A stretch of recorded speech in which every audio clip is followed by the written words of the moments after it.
السلام عليكم مرحبا بكم في قناتكم التعليمية. Donc في هذه la séance on va continuer la correction de la partie analyse de session normale de 2018. Donc c'est un exercice indépendant de notre partie d'analyse qui est l'exercice d'une fonction définie par intégrale. Donc on vous donne la fonction grand F définie comme ça. Alors montrer que f est continu. Montrer que f est continue et strictement croissante sur R. Alors j'ai f de x, c'est la fonction définie par l'intégrale. L'intégrale de 0 jusqu'à x exponentielle t au carré dt. Alors je vois tout de suite, là c'est la primitive de cette fonction qui s'annule en 0. Pourquoi? Car j'ai la fonction exponentielle t au carré est continue sur R. Voilà, c'est l'exponentielle d'une fonction continue. Alors f, il représente f et la primitive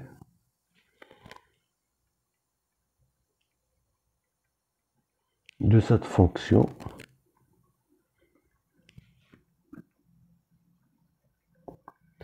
qui s'annule en 0 sur R. Donc, puisque c'est une primitive, donc f est dérivable sur R. Alors, f est continu sur R. Alors, on va montrer qu'il est strictement croissante. Alors, tout simplement, puisque c'est la primitive de cette fonction, j'ai quel que soit x appartient à R, f' de x, c'est exponentielle x carré qui est strictement positif. Donc, f est strictement croissante.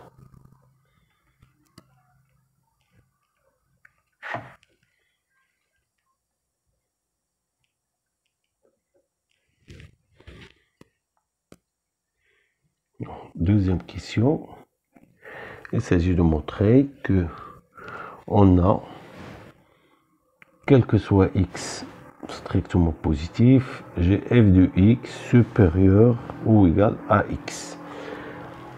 Alors, je vais prendre un réel strictement positif, soit x strictement positif. Je me place dans l'intervalle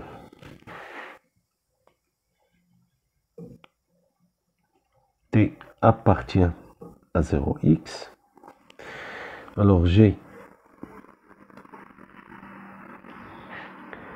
t au carré, c'est un réel strictement positif.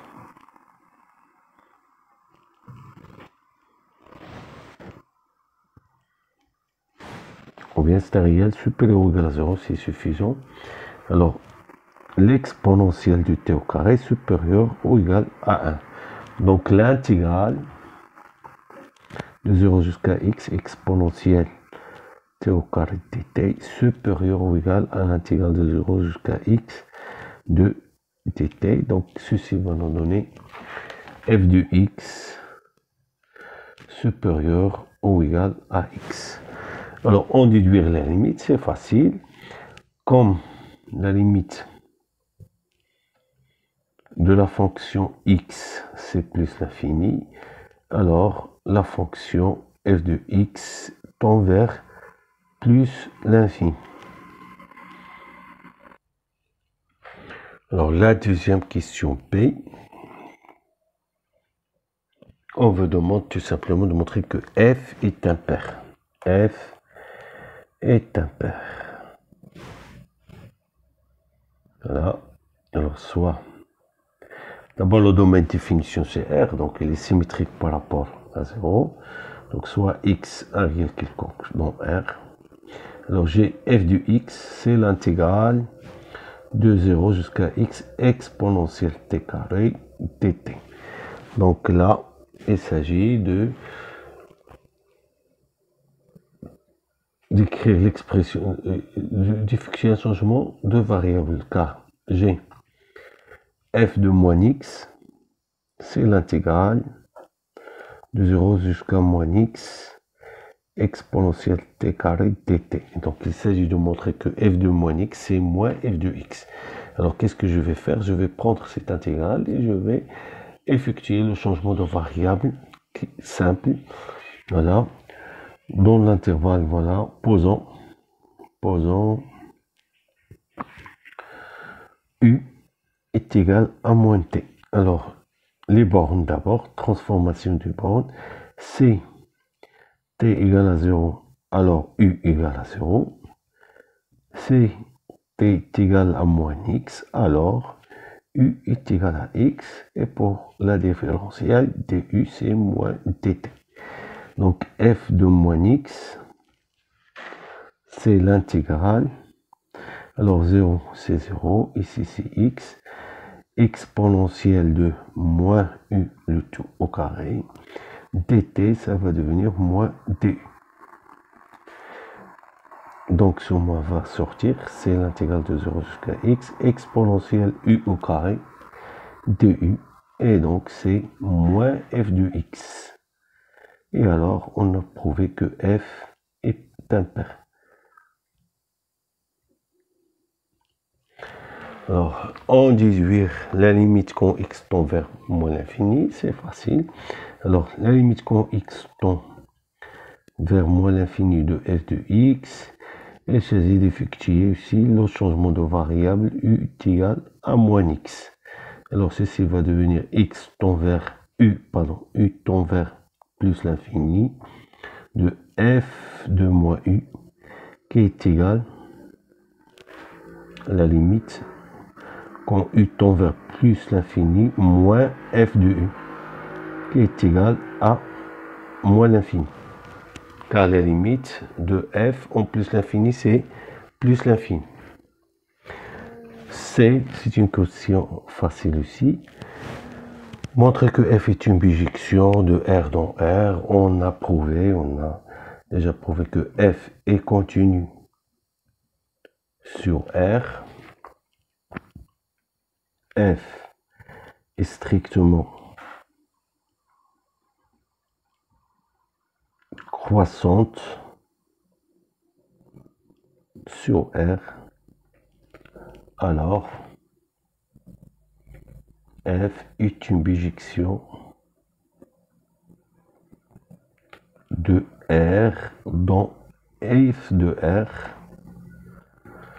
où f de R, c'est l'intervalle que je tiens, la limite quand x tend vers moins l'infini de f de x, la limite quand x tend vers plus l'infini de f de x, qui va vous donner moins l'infini plus l'infini, qui est égal à R. Et voilà, f est une bijection de R dans R. Alors, la dernière question. Montrer que la bijection réciproque g de la fonction f est dérivable en 0, puis calculer g' de 0. Donc, il s'agit maintenant d'écrire d'abord g f de 0 d'abord, c'est 0. Voilà, l'image par la fonction grand f, c'est 0. Et donc, réciproquement, grand g de 0, c'est 0. Alors, on a f est dérivable en 0 et f' de x de 0. f' de 0, c'est 1. Alors, je rappelle qu'on a trouvé que f' de x, c'est exponentielle x au carré. Donc, différent de 0. Alors, d'après le cours, f moins 1 est dérivable en 0. Car 0, c'est l'image de f de 0. C'est-à-dire g est dérivable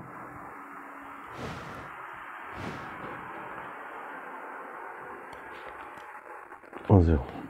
Alors, pour le calcul de g' de 0, alors j'ai g' de 0, c'est, je rappelle, c'est f moins 1' de 0. Alors, d'après la formule de la fonction dérivée de la fonction réciproque, c'est 1 sur f moins 1, f prime, pardon, f prime de f moins 1 de 0. Alors, f moins 1 de 0, c'est 0.